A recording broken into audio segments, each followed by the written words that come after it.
জাতীয় বিশ্ববিদ্যালয়ের ডিগ্রি প্রথম বর্ষের দর্শন দ্বিতীয় পত্রের পরীক্ষা আগামী 9 মে অনুষ্ঠিত হবে। আজকের ভিডিওতে এই সাবজেক্টের ফাইনাল এবং শর্ট সাজেশন আপনাদের সাথে শেয়ার করব।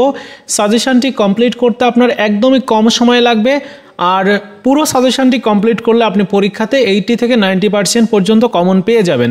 তো চলুন সাজেশনটির বিষয়ে আলোচনা করি। প্রথমে ক বিভাগের অতি সংক্ষিপ্ত প্রশ্ন এবং উত্তর। এখানে যে প্রশ্নগুলো আছে প্রত্যেকটি প্রশ্ন পড়ার চেষ্টা করবেন। এর বাইরে যদি অন্য প্রশ্ন পড়তে পারেন তাহলে আপনার প্রিপারেশন নেওয়া ভালো হবে। সো এখানে ক বিভাগের প্রশ্ন সংখ্যা হচ্ছে 27টা, আর খ বিভাগের প্রশ্ন রয়েছে হচ্ছে 14টা।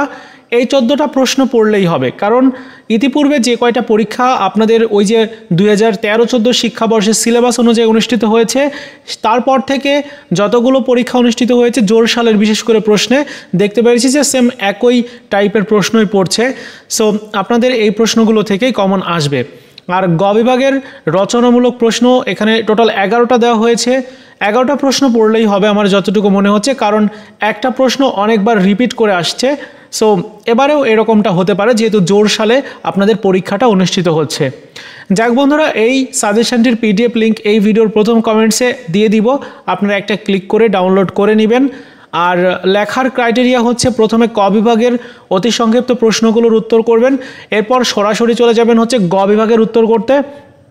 গ বিভাগের উত্তর করার জন্য এবং ক বিভাগের উত্তর করতে টাইম মেনটেন যদি করতে হয় তাহলে 2 ঘন্টার মধ্যে আপনি এই পুরো কাজটা কমপ্লিট করে দিবেন। 2 ঘন্টা 20 মিনিট বা 2 ঘন্টা 10 মিনিট এই সময়টার মধ্যে বাকি যে 1 ঘন্টা 10 মিনিট 20 মিনিট সময় থাকবে ওই সময়টাতে আপনি এই খ বিভাগের উত্তরগুলো করবেন। তো এই হচ্ছে পুরোপুরি বিষয়। এই ছিল আজকের মতো ভিডিও। দেখা হচ্ছে নতুন ভিডিওতে। ভালো থাকুন সবাই, ধন্যবাদ।